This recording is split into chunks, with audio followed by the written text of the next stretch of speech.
Welcome in, everybody, to another edition of GC Live, Talking Tuesday nights. South Carolina is gearing up to head down to the Swamp to take on Florida after beating Vandy last week and trying to get to that seventh win. And it's an important game for multiple reasons. But when you look at the fact of what South Carolina has over these next 3 weeks, right? With Florida this week, Tennessee the week after, Clemson to close out the year. To me, and maybe you guys disagree, I know we kind of talked about this a little bit after the game on the GC Live post-game show on Saturday night. But to me, this is their best opportunity to get that seventh win. Tennessee's playing some of the best football right now in the country. Yes, they're coming off a disappointing loss to Georgia, but they are still very dangerous. Very dangerous. And with how things are playing out right now, they're still in the mix. They're still in the mix. We're going to have to wait to see how things play out with the college football playoff, but they are still in the mix, and they have a lot to play for over the next 3 weeks. No question about it. And then, of course, Clemson. Look, I know there's going to be some people, and this is where I'm talking about people saying maybe they disagree with me. Yes, they lost to Notre Dame, okay? But at the same time, too, kind of like what we've seen with LSU to an extent. I know you can't compare them. It's not apples to apples, because obviously LSU just beat Alabama. But what Notre Dame has done after going through a coaching change, being able to rally back to a point where they beat a very good Clemson team. And not just beat them, but beat them handedly. So, yes, I understand it shows that Clemson's human, that South Carolina can have an opportunity to beat them. I just don't see it. I'm sorry. But with that all being said, we can talk about that if you want to. Let's focus on the game that South Carolina is playing this weekend. And joining me right now is intern Joe. Joe, I want to get your thoughts on kind of just what we talked about there.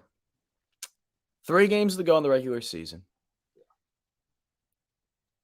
Who do you view as the best opportunity for South Carolina in terms of being able to get that 7th win?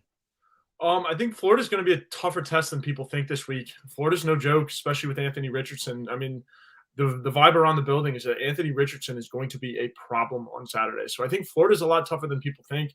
Obviously, Tennessee, they're going to be super tough, especially coming into Williams-Brice. I don't know. I mean, I don't know if Tennessee's good enough or that bad of a team to let the Williams-Brice atmosphere, as good as it is, to kind of rattle them. And again, I think Clemson is definitely could be a winnable game, but I think it's Florida.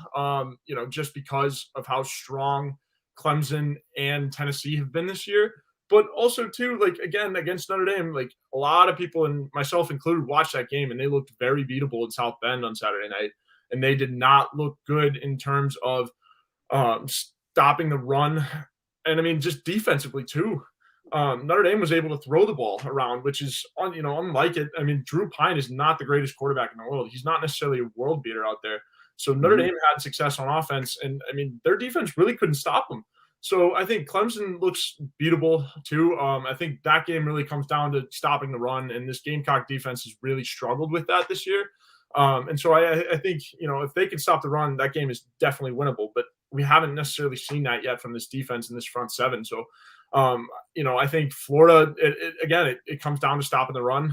Same thing goes, I guess, for Tennessee, stopping Hendon Hooker.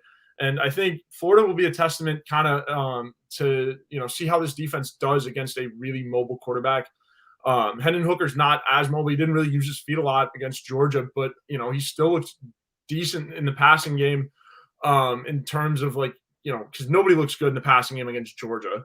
But for as good as it is going into Athens and, putting up, I mean, they lost by 3 scores, but still, like, it's a tough environment against the undoubted, undisputed number 1 ranked team in the country. So personally, I think it's going to be Florida, even though it's going to be a really, really tough win to get. The Swamp is very hard to win games in. We've seen that. And I mean, with the Anthony Richardson factor, I think if it comes down to just stopping Anthony Richardson on the run, and if they can do that, kind of limit the big plays there. And I mean, the offense needs to step up too. We've been talking about it forever, Mike. Like, this offense needs to put together some form of identity, and 31 points in the first half against Vanderbilt was something, but they didn't really score in the second half. And they're going to need to do that against Florida. and they're going to need to have more than just the big plays to win this game. And I think that's pretty much what it comes down to. Just, I mean, you got to stop Richardson, and I mean, even if you can't win a Tennessee and a Clemson, you got to stop the run, and that's all it feels off, and that's been the storyline all year, Mike. And we'll get into some of those things shortly. I know that it's probably a lot of people right now watching Gamecock basketball right now. To give you a heads up, it is opening night over at CLA. It is 6-6, about just around 5 minutes into the game, and GG Jackson just drills a three in the corner. How about that? So we'll keep you guys updated with some of the basketball stuff going on as they're taking on SC State. But look, bottom line is this, and this isn't to overshadow basketball, and big win obviously for Don Staley and the women's team last night. Football, it's still going on. We're going to focus on that, and if you guys want to be able to get up to speed with basketball, Colin Taylor is there, and he can give you updates as well over on Gamecock Central. But we're going to talk some football tonight. And Joe, as you mentioned with the offense, I'm going to get that number up there for people who do want to call in. Again, look, I understand basketball's going on tonight, so might be a little bit slower tonight than it typically is, but that's all right because you guys can listen to this whenever you have an opportunity to. I know we have people listening on Facebook, YouTube, Twitter right now, but you can also go back onto the Gamecock Central podcast page and listen to this show in its entirety. And intern Joe, those have been doing very well. So we appreciate people who have been tuning in, listening to it on the podcast. And here's the number right now in case you guys want to call into the program, 803-567-3796. Keep intern Joe busy. I love being able to keep him busy wearing his Notre Dame shirt. All right, so intern Joe brought it up about the offense. And there's no secret that going back to last week, not just on this show, but multiple shows. I remember listening to 107.5 The Game. I remember seeing some of the other outlets that cover the Gamecocks. I know there are competition, the Big Spur. I know they talked about it. It was impossible. Even going up to the national ranks, watching ESPN on game day this past weekend, is that the offense was to a point where you couldn't sugarcoat it anymore. You couldn't sugarcoat it. And to see what they did against Missouri, it was very discouraging. And I understood the frustration from the fan base. I understood the frustration from former players, having conversations with some of those former players privately that didn't want to go on record or just their thoughts about it. And we talked about it all week. And it was justifiable. It wasn't just, okay, let's just talk about it for the sake of talking about it. No, you had to. You had to. And the comparison that we made was going into a new kitchen. Shane Beamer's kitchen, right? It's been there for a year now, year plus. New stove, new fridge, new microwave. But before you have an opportunity to look at that chandelier, that beautiful new chandelier in the middle of the kitchen, the walls painted, you're distracted by that smell, that odor. And that odor last week was the offense. So it was difficult to appreciate everything else going on. And that's what we talked about ad nauseum, saying that there were a lot of good things going on with South Carolina this season. And I know some people wanted to hit the button of panic and this. I get that. I understand. I mean, shoot, covering a pro team right here up in Boston, it was like that for years when the Patriots are still doing very well, when they were winning 12, 13 games, 14 games some seasons. So I say all that because that's just part of the fan base. Anywhere you are, that's fans. So I understood the frustration. But with that all being said, Shane Beamer came out, said he was going to support his guy moving forward, and not kind of paraphrasing. I don't want to put words in his mouth, but the point being is he was going to stick with the OC. He was going to stick with Satterfield. And what we saw on Saturday was an improvement. There's no question about it. And I'm not going to sit here and say, okay, their problems are solved. This is great moving forward and, talk about next year. No. Those conversations, just like they are with every position, every year, those conversations will happen at the end of the season. So what we saw from USC this past weekend is exactly what we needed to see. It's exactly what we needed to see. And I think the big thing was just being able to see some type of progress, right? To make you feel better about this team and where they are. Because again, that kitchen, a lot of improvements, especially in comparison to 24 months ago, right? So I say all that because you go out there against a Vanderbilt team that you should win against, no question, right? But they did things offensively that we just hadn't seen all season. And I want to go back and actually show you guys exactly what I put out during the game,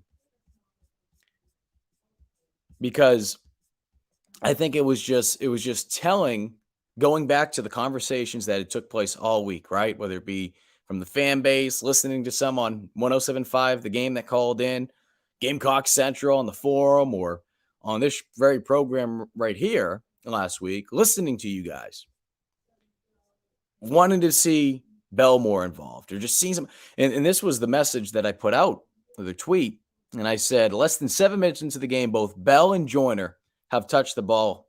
For the first time this season, South Carolina has scored touchdowns on the first 2 drives from scrimmage. Think about that. Now, again, does that mean that is the plan moving forward? That you have to get Joyner the ball in the first drive, have him involved in some shape, way, or form, or get Bell the ball on that first drive? No.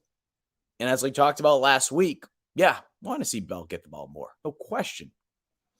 But you couldn't force it. That was one thing that we talked about. Don't force it.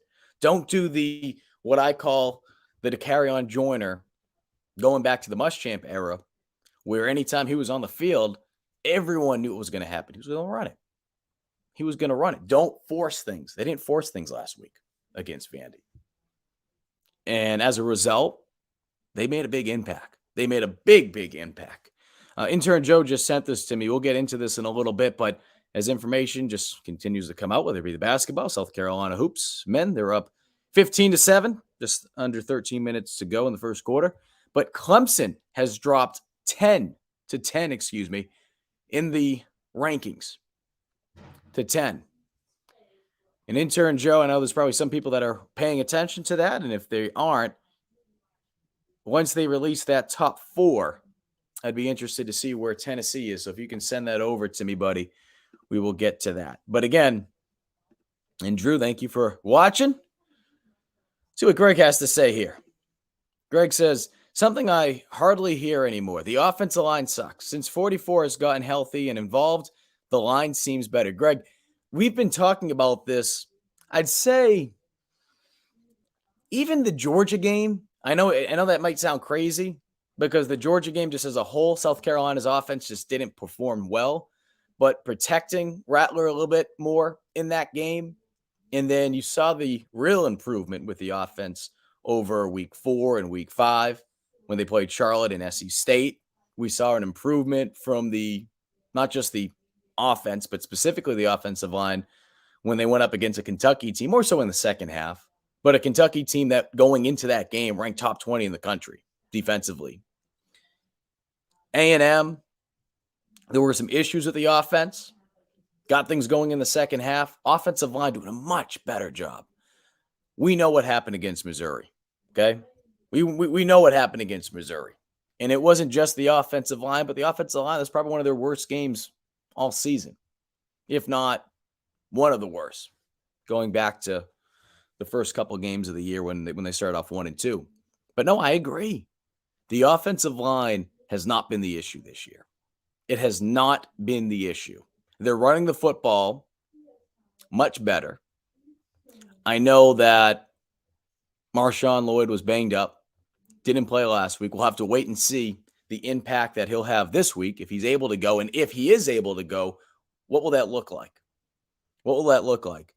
But I'm glad you brought up Nate Atkins, because Atkins has been an absolute beast. And it goes back to the summer when Nate was getting ready, coming on in, and I had a conversation with his father, Greg Atkins, offensive line coach for USC. And one thing that just really stood out when I talked to him, I said, this is going to be a special opportunity to be able to coach your son. I was fortunate when I was in high school to have played for my dad, but I can't even imagine what that must be like in college. Especially when you're a college coach, you're not able to maybe go out, and especially different parts of the country, right? His son going to high school in this state, or the last couple of years playing at a different school. You're not able to see him in person play. That's not easy. That's rough as a father. And I know there's a lot of people out there that make sacrifices with their job, but to have the opportunity to be able to watch your son on game day, but more importantly, just those small interactions, being able to live in the same city. But when I brought that up, first thing Greg said was, he's not just going to be here to wear a jersey. He can play. He's going to make an impact. And the beauty of the way that he plays from the blocking standpoint, and that's not saying he can't catch the ball, but his impact this season, no question, the most impactful has been in the blocking game. And South Carolina has needed that. They have needed that throughout the course of the season. They needed that when the offense was struggling to click, being able to bring an extra guy down. And I've said this before, going back to last week, trying to make sense of why Jaheim Bell wasn't on the field as much. And again, that's not to say that I fully agree with it, but we've seen the impact Atkins has had from a blocking standpoint. And perhaps when you hear Beamer mention it, you hear Marcus Satterfield mention it from a personnel standpoint. Again, not saying that I necessarily agree with it, but trying to make sense that if they felt they needed a tight end out there that could block a little bit better, perhaps that's why we've seen Atkins out there a little bit more than Bell. Now, again, we know the impact Bell has anytime he has the ball in his hands. Go back to last season, especially the Duke's Mayo Bowl, and we've seen that this season when he does get the ball. So this past weekend. But I think that's one of the reasons. So, Greg, I'm glad you brought that up. Linus, beautiful throw by Dak. Yeah. And I'll tell you what. Look, I know there's going to be people out there. I'm not saying everybody. But as soon as that play happened, why isn't Dak playing more quarterback? Why isn't he throwing the ball more? At the end of the day, Spencer Rattler throws one of the prettiest balls that South Carolina has seen in quite some time. And when he's on the same page as his receivers, guys are getting open, you give him some time, what we saw this past weekend speaks for itself. I have no issue, though, with South Carolina throwing Dak in there. I think the challenging part is trying to throw him in there, not for just the sake of throwing him in there, but also trying not to get Rattler's rhythm off, throw his rhythm off. That's always a challenging part. You're trying to get that feel. We've talked about that so much with this offense, and I know a lot of that will be directed towards Marcus Satterfield, right? Because naturally, when you're the offensive coordinator, I understand that. But that feel of the game, there's multiple layers to it. And when you are bringing up the possibility of throwing a changeup by putting a different quarterback out there, that's part of it. Having a feel for when to do that. And this past weekend, it was perfect. It was perfect. Now, it was a interesting way that the play kind of played out, but at the end of the day, it's not a beauty pageant. Just find a way to get it done. And South Carolina was able to do that. And Dak has been incredible. When he threw that touchdown pass at that point, going back to the Duke's Mayo Bowl last season, 10 for 10, 228 yards, 2 touchdowns. I know that he had a couple more passes on Saturday. I think he finished, 3 for 4? But again, being able to get Dak out there on the field, he's a difference maker. Juice Wells, go back to everything that we talked about on Gamecock Central. I told you this guy was going to be a game changer. We're seeing that. Got to keep finding ways to get him the ball. Intern Joe says, all right, give you guys a heads up as to what's going on with the college football playoff that was released tonight. Clemson drops to number 10 in the rankings. Your top 4, Georgia, Ohio State, Michigan, TCU, and at number 5 is Tennessee. We could discuss that. I'll have intern Joe hop on in a minute because I'm sure he has some thoughts on that. Bottom line, though, is you look at that. Georgia has an opportunity to run the table. They went out, they're in. And they're not just in, they're going to be the number 1 seed. Unless Ohio State and Michigan both go undefeated until the final game of the season.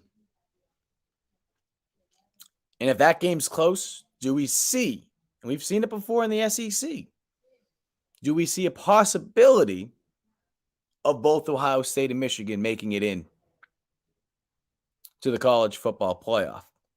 A little bit different than the SEC. And the reason I say that is because we've had teams from the East and the West play, right? And Alabama sneaks in. Same year Georgia makes it.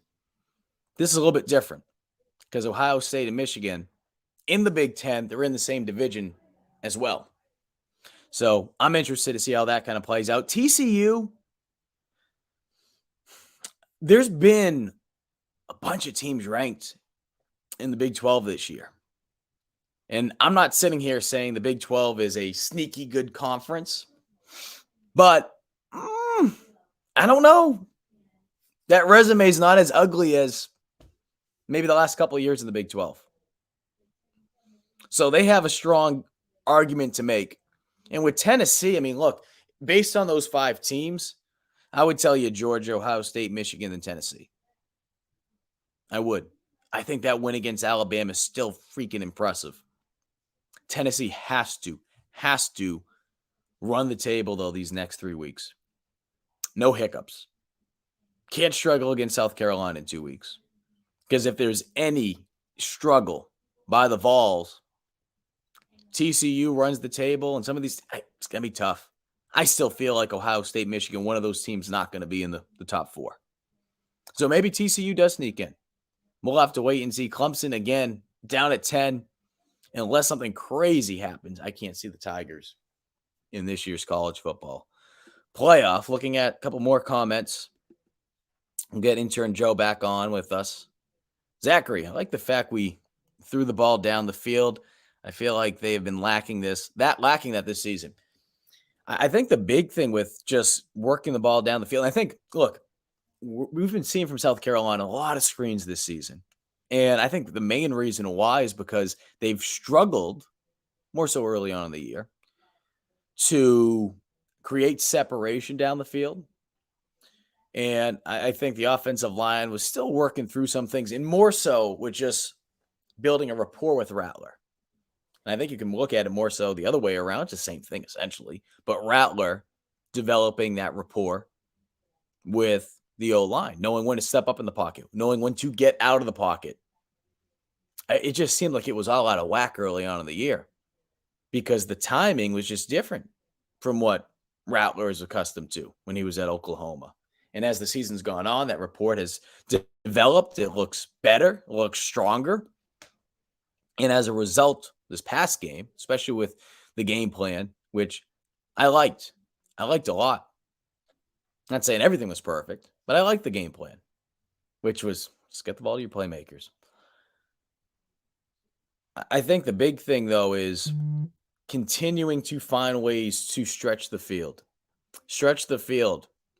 Rattler has a quick hand, right? Can get that thing out. Throws a tight spiral, quick release. And I feel like that's why we saw a lot of screens, short passes, on top of the other reasons that I brought up a little while ago. But when you can create separation down the field, we saw what happened this past weekend.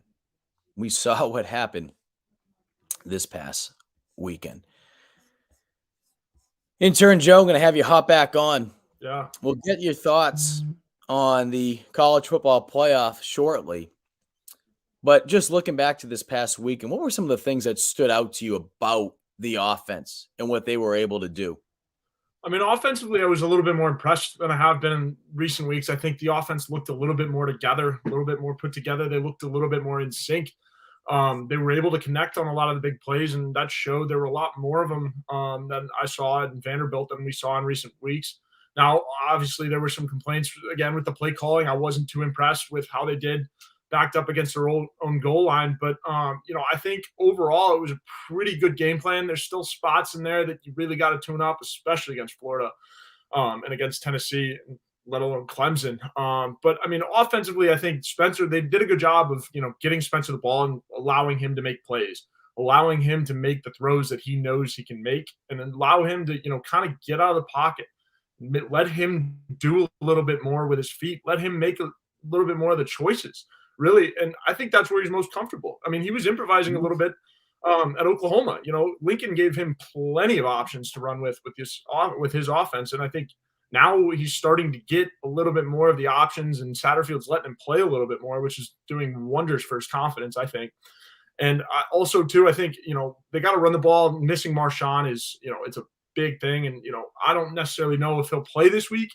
My take on Marshawn, the knee bruise, it's awful for running back, and it's a big deal. And I think Marshawn will probably, in my eyes, I think Marshawn dresses, and we might see him on a need basis.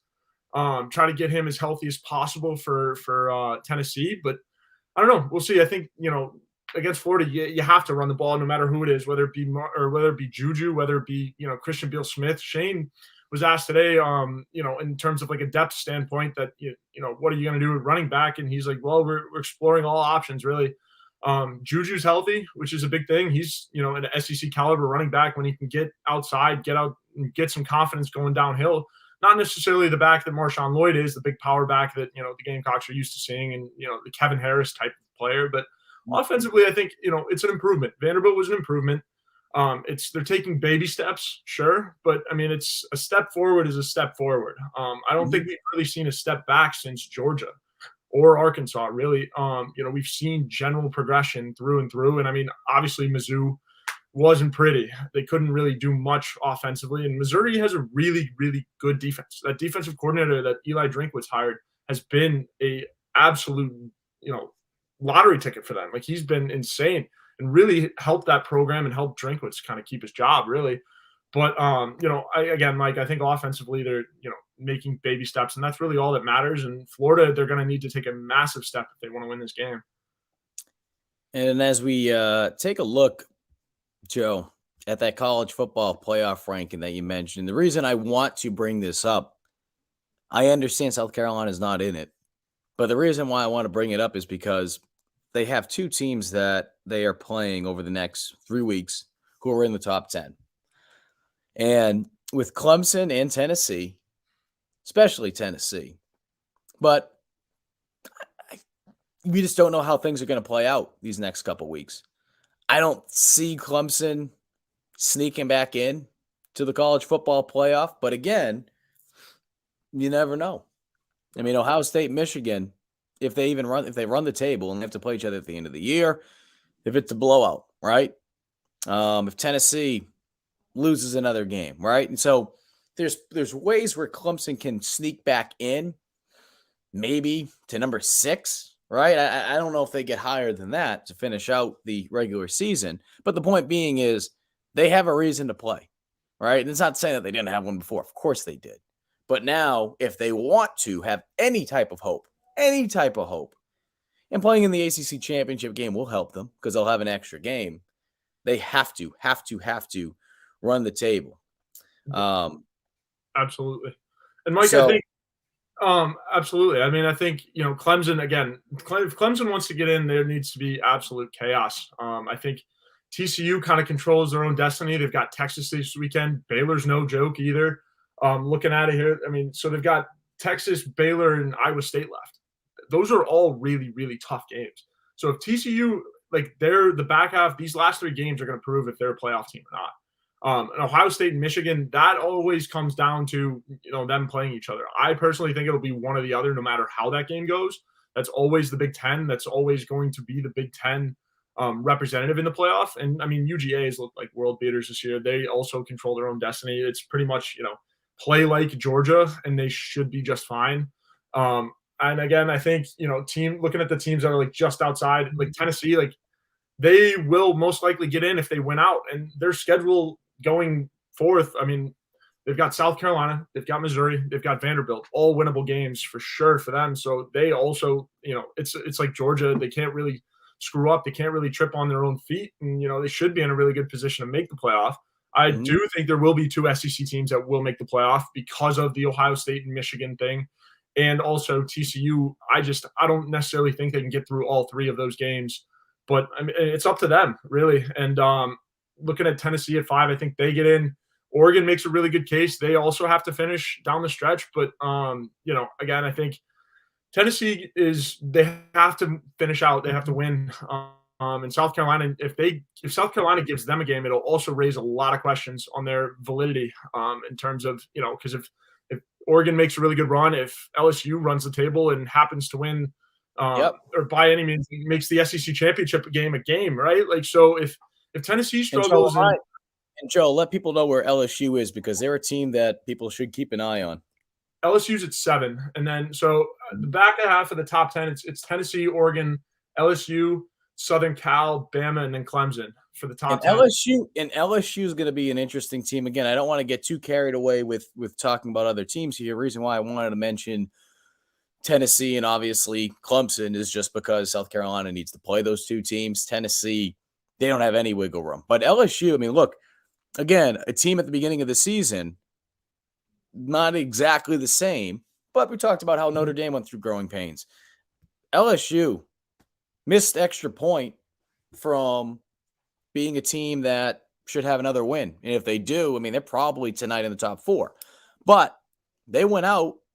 They play in the SEC championship game. They beat an undefeated Georgia team, assuming that they'd be undefeated in the SEC title game. They could sneak on in. They could sneak on it. We've seen this before. We've seen teams come on late in the season. I understand they have, 2 losses, Joe. One really, really bad one in there. But Tennessee's not a bad team. Tennessee's not a bad team. So I bring all that up. Though, because, look, these next couple weeks, it's going to be a lot of fun from a college football standpoint. No question about it. I do want to get to our good friend, SC Scout Guide. If Marshawn can't play, why have we not seen any of the other actual running backs other than Juju and CBS instead of Bell being used there? I'd like to see Carroll or Amos get some carries. I think what it goes back to is, again, trying to make sense of it. Not saying this is the case, but I just think they like what Bell does. And I'll say this, okay? Give credit to how Bell has handled himself over the last couple weeks, right? I know the family has been probably more vocal than him, at least publicly. And because of that, there's been a lot of chatter with the fan base. And I'm sure there's been things that he's had to have conversations with the coaching staff about, but the point being is this: he's been an absolute pro. He's handled his business, at least from the outside looking in. So give him credit for that. He showed out this past weekend, but what should not be overlooked, he's essentially playing, goodness, tight end, receiver, because when he's split out, and I'm sure he's being asked to do things that some of these tight ends aren't being asked to do, and then he's playing running back. And when you look at the tight end position, and you can look at all three, but especially the tight end and running back position, they're not the same when you're talking about the angles from a blocking standpoint. So to not only just be as talented as he is to be able to do all three, but to be prepared, and how he performed the other day from a blocking standpoint, right? Playing that running back position, because it wasn't always carry, or swing pass. There were times where he had to block at running back. It's a totally different angle. So I give him a lot of credit, again, for pretty much everything, how he's handled things, but really liked how he stepped up at that position. But to go back to your question with Carroll and Amos, I don't know the situation right now with Carroll. I know he's been in 3 games. I think it's been more so with special teams. I think sometimes, you look at the depth that they have. And it's Juju's talented. Juju's talented.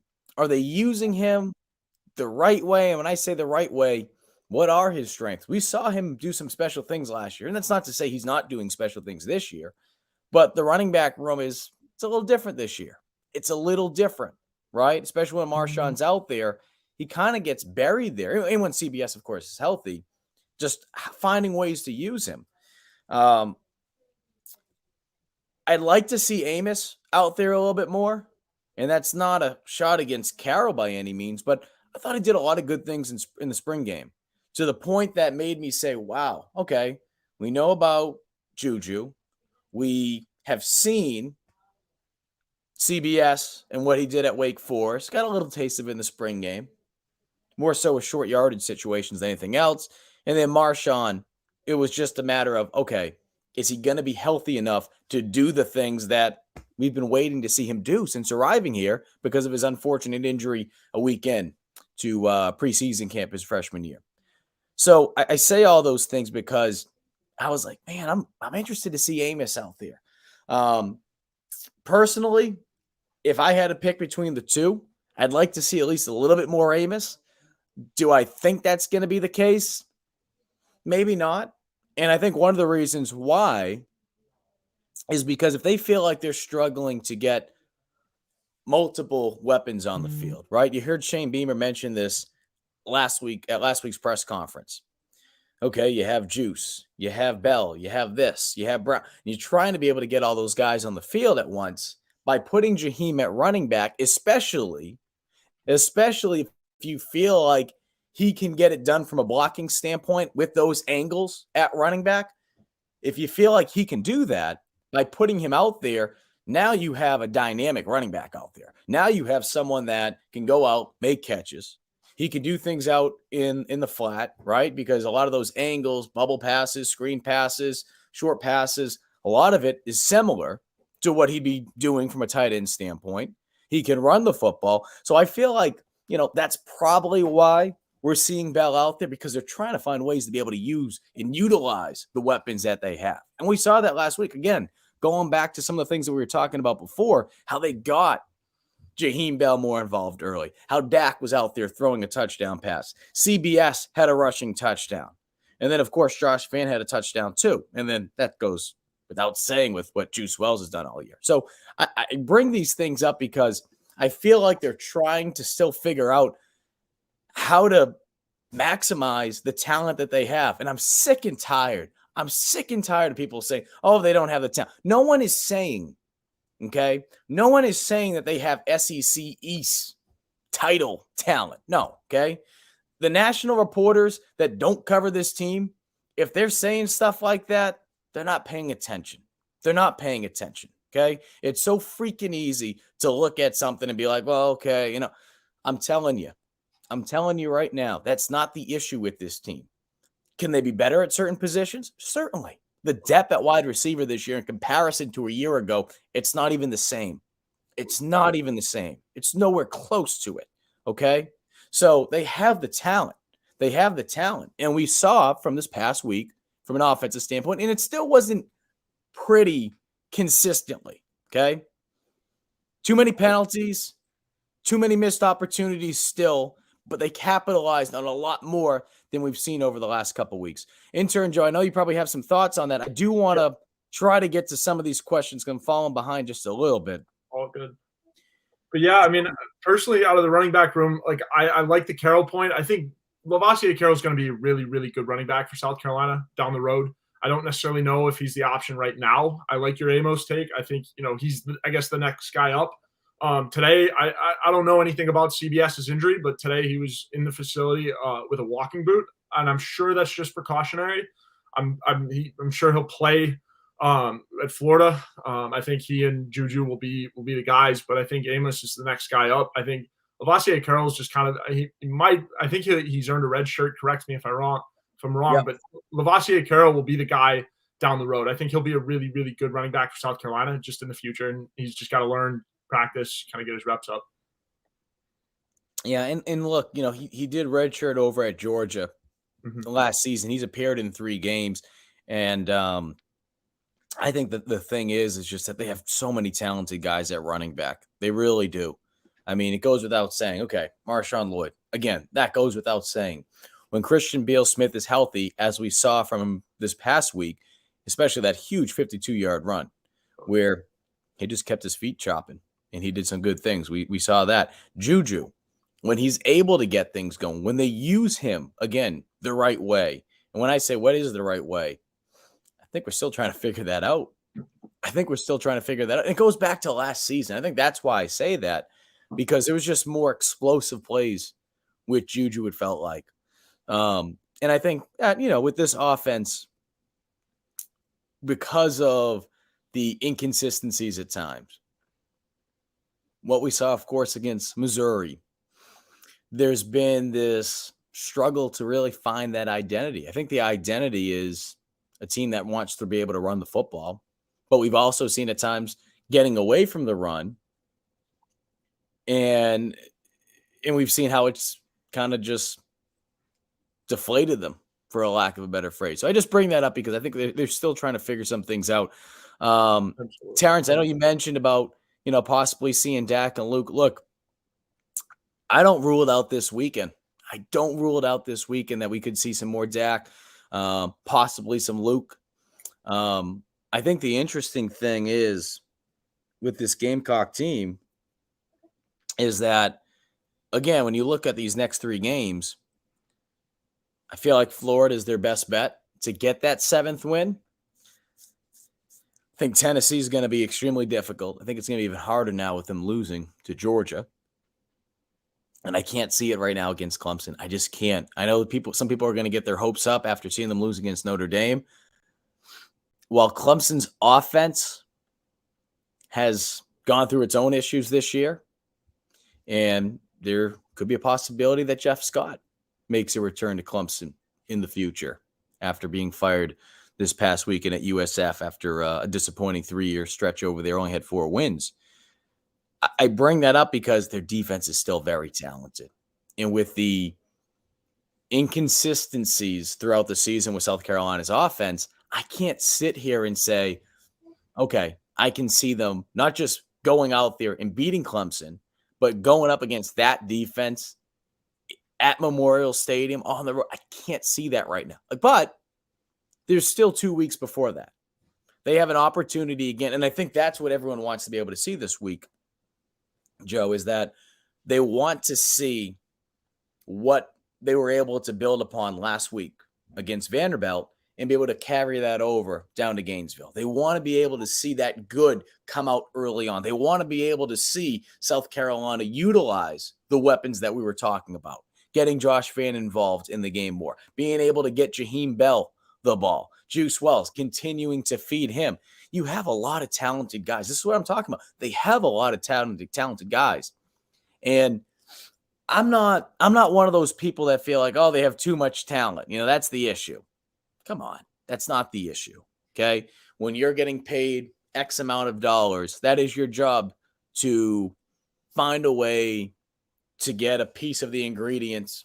Each player is a little piece of the ingredient, and getting them into the mix and being able to cook up this meal, if you will. So I don't think that's the issue. But Dak, Luke, look, I think Dak has proven himself. And the good thing, too, is you've put it on tape now. Oh, yeah. You put it on tape last year, but you put it on tape this year now with Dak. And even if Dak doesn't come out and plays this weekend, Florida's going to have to spend even more time. They're probably going to spend time on it, or we're going to spend time on it already because of what happened last year. But now you have to spend even more time preparing for it because you saw Dak out there. And you didn't just see Dak out there running the ball like we saw on that 3rd down situation in week 3 against Georgia. Yeah. But you've seen him go out there and throw the football again. And it wasn't like, okay, Duke's Mayo Bowl, they caught him off guard. No, teams are preparing for this. 3 for 4. First pass, touchdown pass. Dak brings different wrinkles to this offense. There's no question about it. Luke Doty brings different wrinkles, especially when he's healthy. And I think some people that are like, well, I don't know if Luke can do. Why?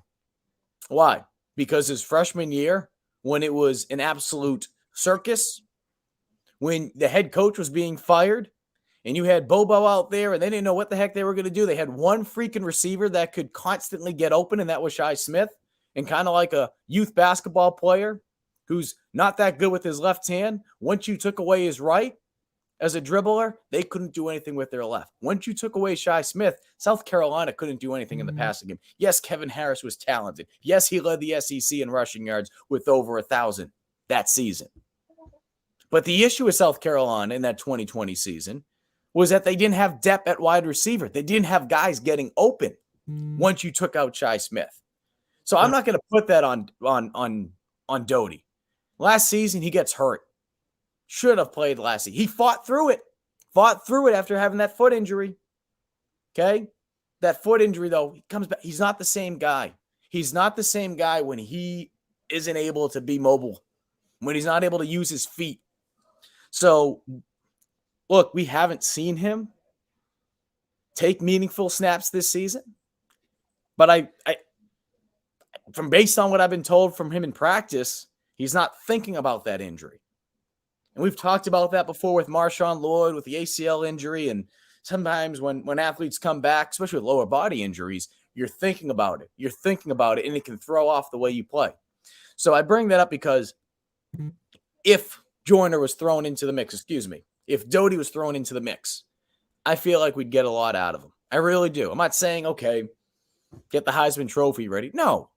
But I feel like by having him, by having Joyner, by having these different wrinkles, yeah, I could see South Carolina using that. And why save it for the Clemson game?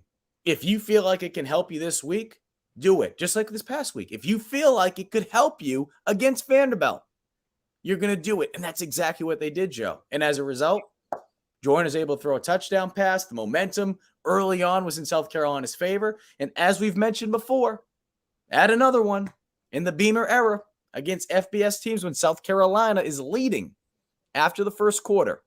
They are now 7-1. 7-1. That includes A&M. That includes Kentucky. But the difference with those two games, Joe, this game, this past week, it was because of the offense. It was because the offense got things going early. And that was great to see. Yeah, absolutely, Mike. I think Dakereon Joyner, like you said it, like teams are ready for that. Teams, when they see Dakereon Joyner on the field, they already kind of know what's coming.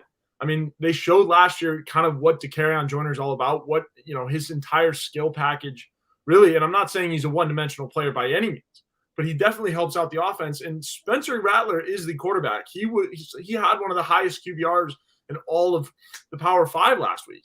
Like, he's the guy. He really, really played well last week. I was very impressed, and I thought it was his best game as a Gamecock. Like, Dakereon Joyner is there for, the special packages, and I think Luke Doty is the backup. He's the guy that's ready to go whenever. I think he's very ready to go, and he's very capable of playing if Spencer or Dakereon were to go down. And not to say he's the number 3 by any means. I do think he's the number 2, and he's ready to go. And Doty's the testament of this program, right? Battled back and stayed here because of the culture. He's a super big culture fit and a really big leader out there at practice from what I've heard. And so I think, Dakereon Joyner adds an interesting wrinkle to this offense. I think going 3 for 4 against Vanderbilt and like kind of what we saw from him, even though the touchdown looked like a broken play. I don't necessarily think it was. But, Dakereon Joyner adds an interesting element. And then obviously, like, Spencer's the guy going forward. You can't really move away from a guy like that, and especially after the week he had last week. And you really do hope that he replicates it going into this week because, if Spencer Rattler can build on his success, it's going to be really, really good, especially off of last week. And I think Florida's defense, they allow a lot of points. So Spencer has the perfect opportunity to build off of what he did last week and continue to build his resume going down the stretch. And I also think Spencer is a momentum player. Like, really, like, he builds off of good performances. And we've seen that this year. He just kind of builds and gets better every week. And that's always been the thing with him. Shane's always talked about it. Like, week to week, he's always picks on something, he works on it, and then takes it with him. So I think Spencer is, in a great spot. And really, he's a bright spot in this offense. When things get gloomy in the run games, you can kind of rely on Spencer a little bit more. And like we talked about earlier, Mike, like I said, like, Vanderbilt looked like, in terms of like the offense, the design around Spencer looked great.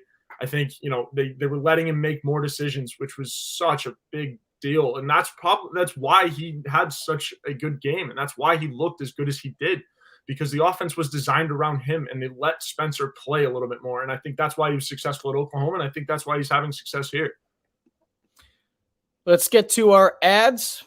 Appreciate our friends over at Liberty Tax, who's one of our sponsors on Gamecock Central, as well as GC Live, every GC Live.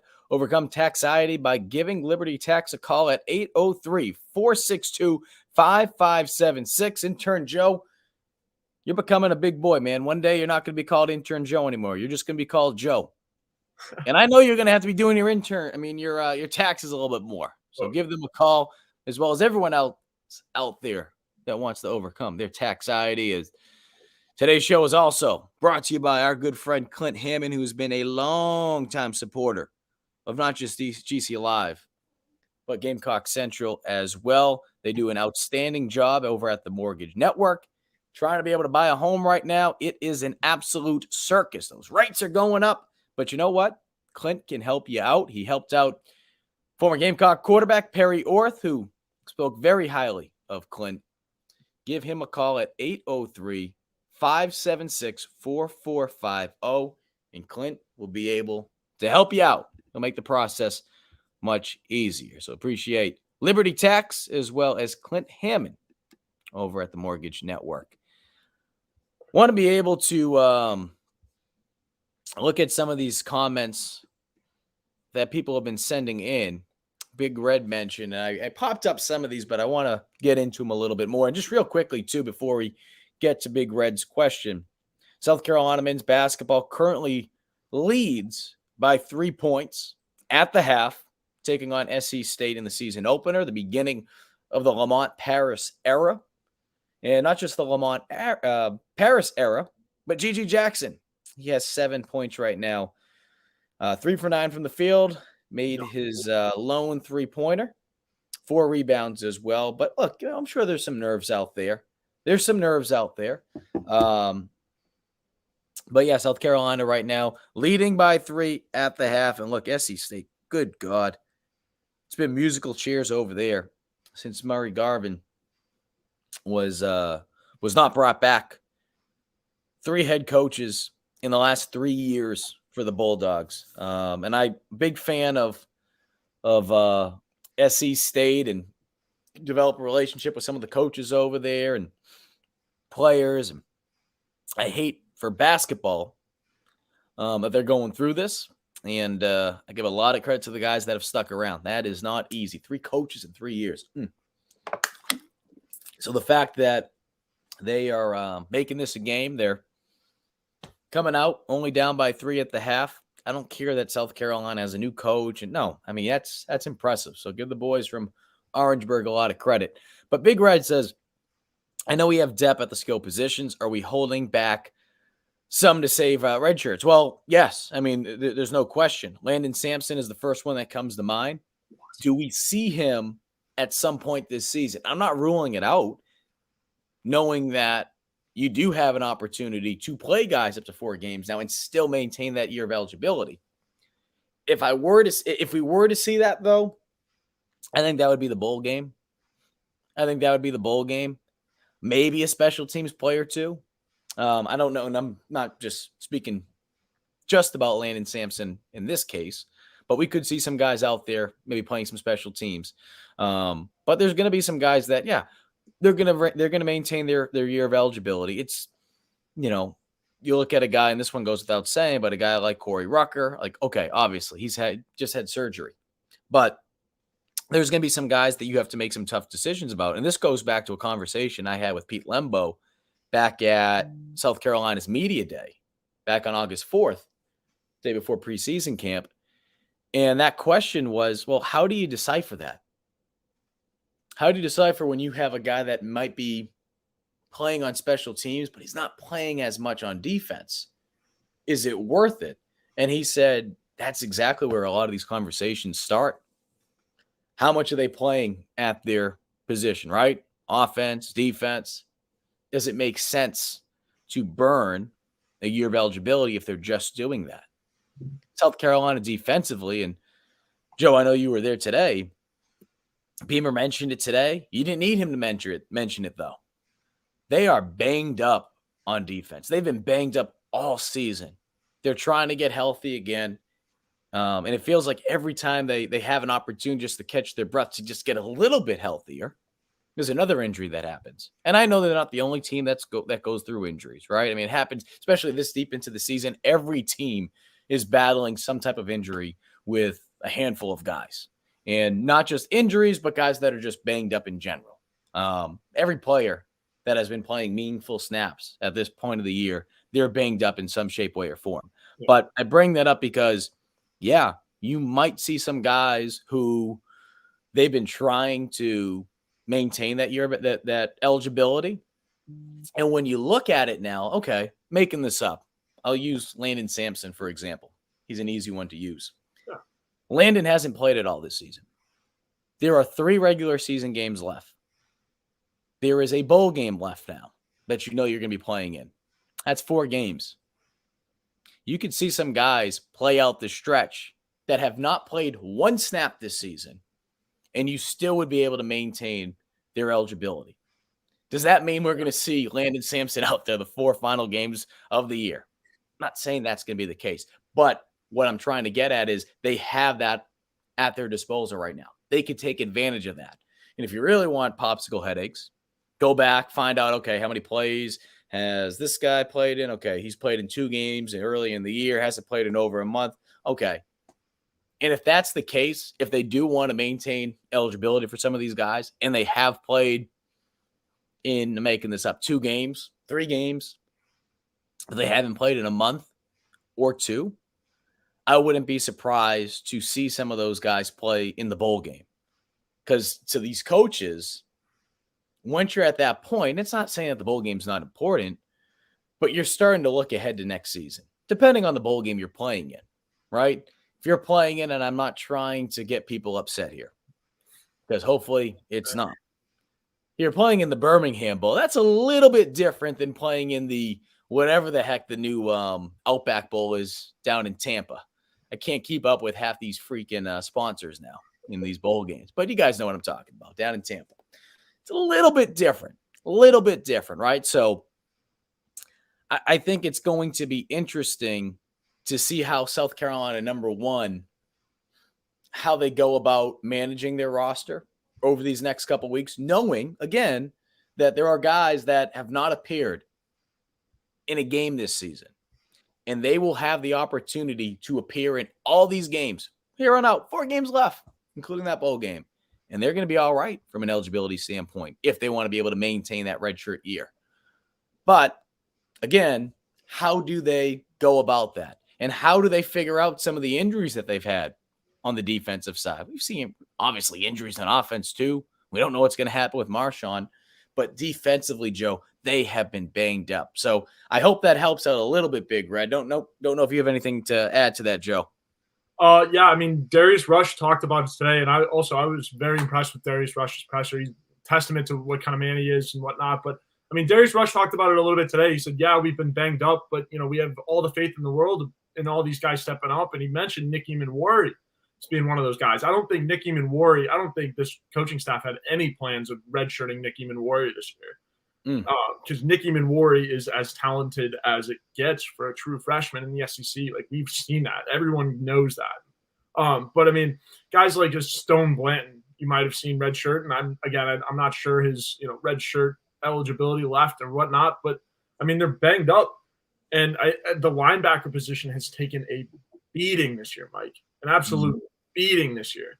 And it's tough because when you have 2 All-American defensive backs in Cam Smith and Darius Rush, it's hard because those guys, I mean, they're leaders on this defense, and they're able to kind of, be able to, lead this defense and be leaders in communication. But when you're missing linebackers at the heart and the front 7, kind of directing the front 7 or the front 4, if you will, in the defensive line, linebacker is such a pivotal position on defense. It's going to be hard. And, Joe, that goes into what Linus is talking about. And the reason I'm cutting you off, because I want you to keep going on about Absolutely. That. Linus mentions I'm concerned with the amount of rushing yards given up by our defense against Vandy. They really were able to run it. Joe, we mentioned this earlier in the year, and there's some things I do want to get into about specifics about what we saw from the other night. But one of the issues we saw from South Carolina's defense early in the season is the fact that they were so banged up. They were so banged up, right? You lose Jordan Strawn against Arkansas with the ACL injury. In the same game, you lose Mo Kaba. Yeah. And you have other guys that are banged up. We know Cam Smith has missed some games. You have other guys in the secondary who have been banged up. Even though Nick Eamon-Worry has been playing on a level that will very likely have him finish on the All-American freshman list. At the time, he's replacing a returning senior. So I say all that, Joe, because they were going through a lot of changes. And right now, okay, you're able to get healthier and you're making improvements in the run defense. And then this past week, we saw them just struggle. And again, I want to get into some of the specifics, but going off from what you were just saying and pick it up, Joe, the injuries at linebacker have played a huge role as to why South Carolina struggled the other night against Vandy's rushing attack. Yeah, absolutely, Mike. Like, again, I just said it. Like, it's the linebacker, like the Mike linebacker is the leader of the defense. And when you have so much turnover, it's really hard to generate momentum. And in terms of like defense, you need as much communication as you can. Like Clayton White's defense is designed for players to, get in their spot and everybody know their roles and stuff like that. But you still need communication. You still need team chemistry. And I think this defense has it. They have team chemistry. It's more about once they get on the field and being able to communicate with guys. And Darius Rush and Cam Smith, they're out in the corner. They can't be directing Boogie Huntley. They can't be directing Zach Pickens, kind of telling them what spots to be in because they're way out there.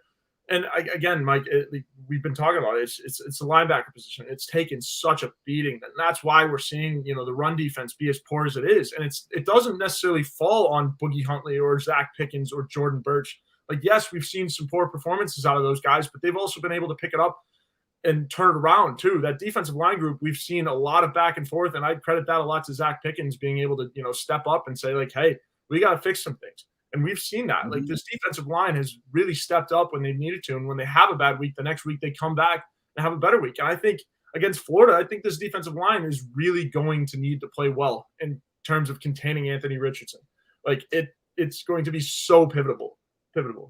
And one thing that we saw from South Carolina that they struggled against Vandy, and this was something that was a big issue for them early on in the year, they struggled, especially early in the game against Vandy, to get off blocks on the perimeter. And I know I've brought that up multiple times this season, but it really was noticeable. And what I compare it to is it's Friday night, high school prom night, right? Everyone's freaking dancing around the outside. Guys need to get off blockers. Guys need to get off blockers. They can't be out there dancing around. They need to be able to get off blocks. They have to be physical. As South Carolina State drills a 3, and now it's a 4-point game, and South Carolina comes right back down and drills a 3 of their own, G.G. Jackson. So now it is 43-36, just over 18 minutes to go in the second half. Gamecocks lead by 7 now, but they have to do a better job of getting off those blocks in the perimeter.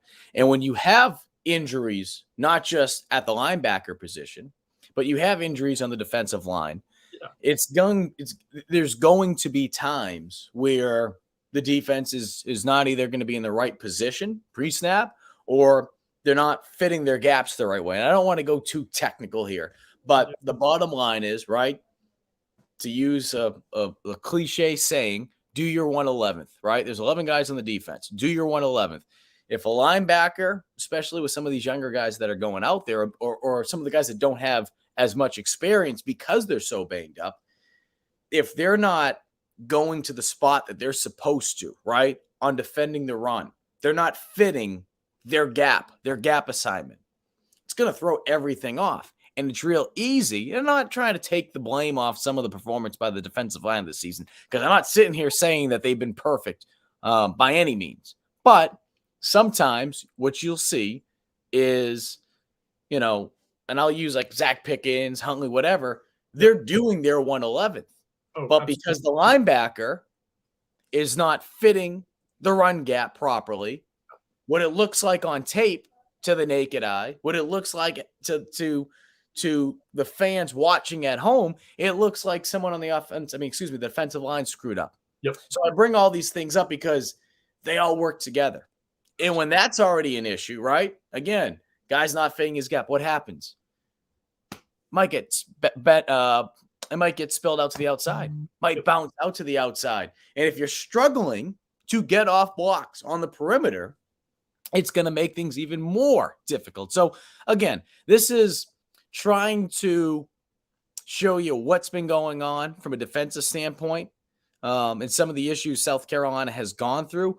Ultimately, what it comes down to is just doing your freaking job. Do your job. If you're one of these young guys that don't know what you're doing as much, or you just don't have as many reps out there, as much experience, I understand it can be frustrating from a fan perspective. If there's any positive that you could put on it, they're getting this out of the way now. They're getting this out of their way. They're getting their growing pains out, and they're going to be coming back next season, and they're going to have an opportunity to build off of it. I know that doesn't sound great right now. I know it doesn't sound perfect right now, but there's going to be growing pains. But I also feel like, Joe, and we've seen it with Nick Eamon-Worry, I've mentioned it before, there's times where, more so in the passing game, because I just feel like the guy's not afraid to tackle anyone, he's going to still go through some growing pains. We've seen that, right? And I think it's more so with different route combinations, right? And figuring out how offenses are trying to scheme up against him and realizing, combo routes and realizing double moves or option route. Like, he's learning different things as a secondary player that, when you're a young guy, you don't have that time always to come out there. You're just going to have to react, and you're going to learn over time. I do want to get to some of these questions before we wrap things up here. We're over the hour mark here, and want to go spend the birthday with my ma. It's happy birthday, Kath.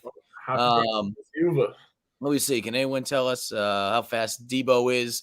Looks awfully slow. I don't know what his 40 is, but, I think that stuff's all irrelevant. Not saying that's exactly what you're asking for, Dre. I think the bottom line is, and I don't know if this is the specific issue with Debo.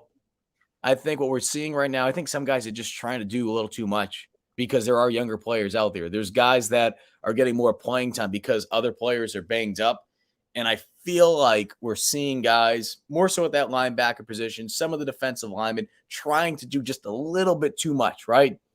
To use the simple phrase again, 111, I feel like they're trying to do a little too much.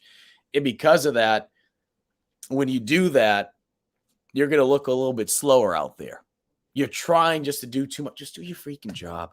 Do your job. Again, I don't know if that's the specific issue with Debo, because I feel like we've seen Debo show off his speed. It goes back to last season, especially on special teams, and how quickly he was able to get to the block point, block some kicks, right?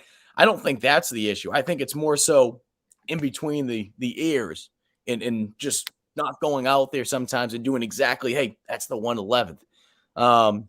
Seth says, our guys go into every game thinking they will win. I think we can too. With some big plays out the jump in the Beamer Ball Magic, who else thinks we can win out? Sorry, maybe I'm negative Nancy. I see 1-2 right now. I see that this game, this weekend, even though you're going to be an underdog in all three of them, I think this is an opportunity that South Carolina can win to get to their 7th win this season. And if they can get 7 wins in the regular season, as banged up as they've been on defense, and the fact that they had 6 wins in year 1 under Beamer in the regular season, that's progress. That's progress. That's a step forward in the Beamer era. So me, Joe, just give me a quick number. What do you see South Carolina go in these final 3 games? Mike, I like 1-2. I think, you're going to need a lot of the magic if you're going to win 2 games. I think your best chances are Florida and Clemson again. Like, we saw it with the Jake Bentley game. Like, South Carolina always plays up to the competition when they play in Death Valley. Like, they can make some magic happen there. Like, we have seen some performances from South Carolina quarterbacks and just South Carolina teams that, like, you wouldn't expect going into that game they had any shot in the world. But they make it a game, let alone have a chance to win. So, I mean, I think Clemson, you definitely need a lot of that magic. but I'm not going to say never against Clemson. I think Tennessee is obviously probably going to be a loss there. And again, you got a tough one in the Swamp this weekend, but it's definitely the most winnable game down the stretch for sure.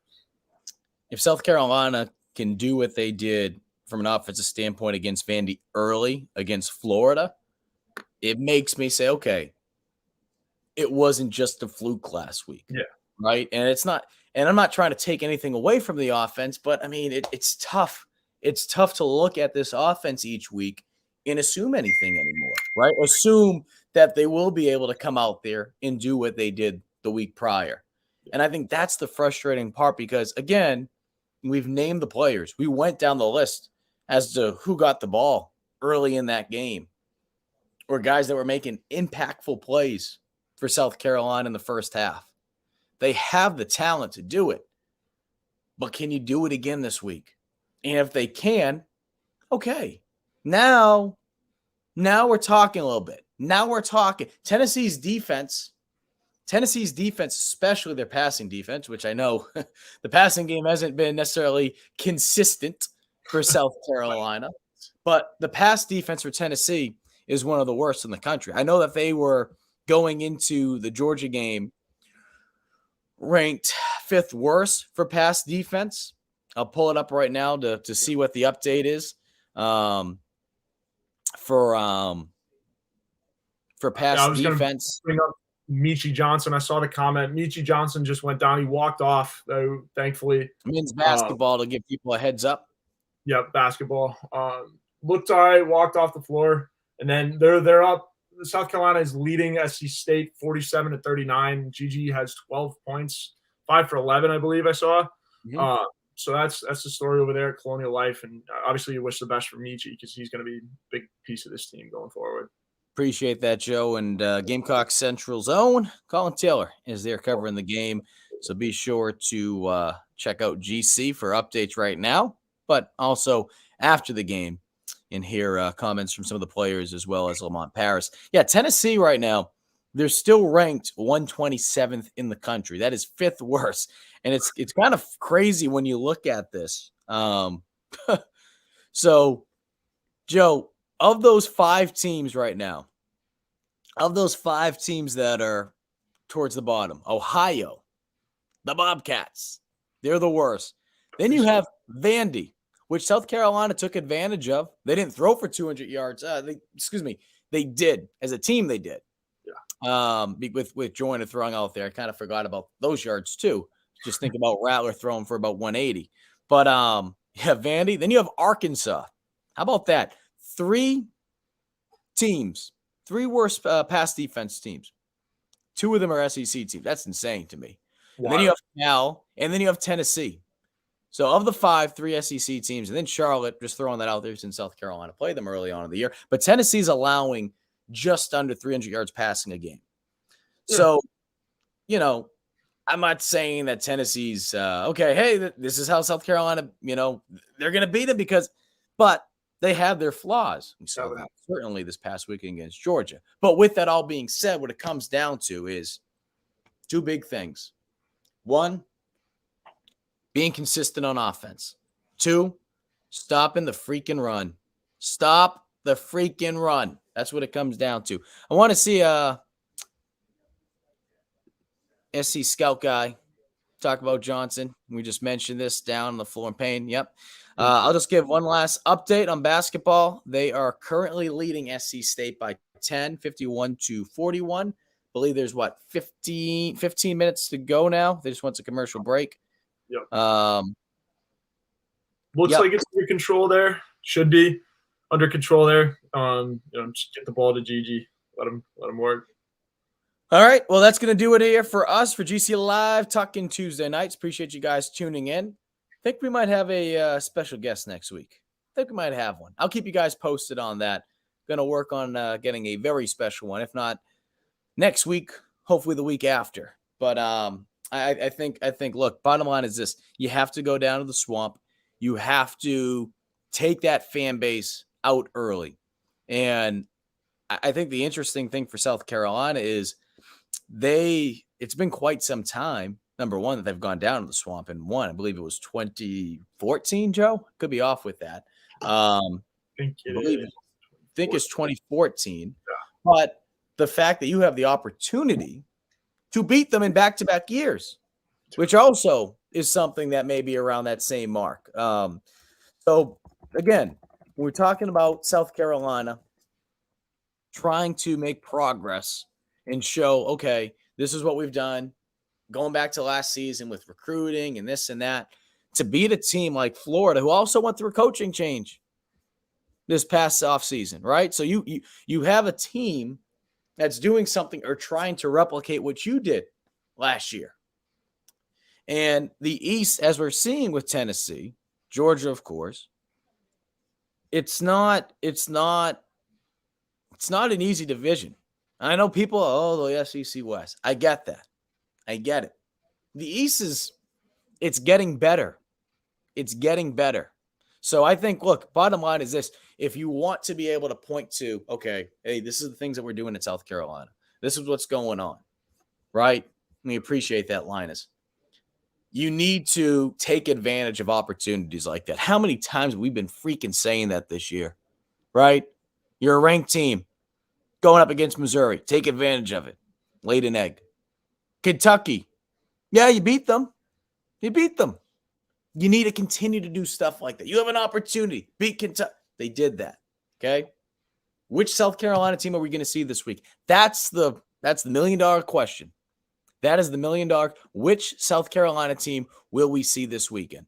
And Joe, looking at those, looking at the matchup between South Carolina and Florida, the last time the Gamecocks went down in Gainesville and won, 2014, as we mentioned. Yeah. But the last time that they beat South Carolina, the last time South Carolina beat Florida in back-to-back years, 13 and 14. 13 and 14. The other time, 10 and 11.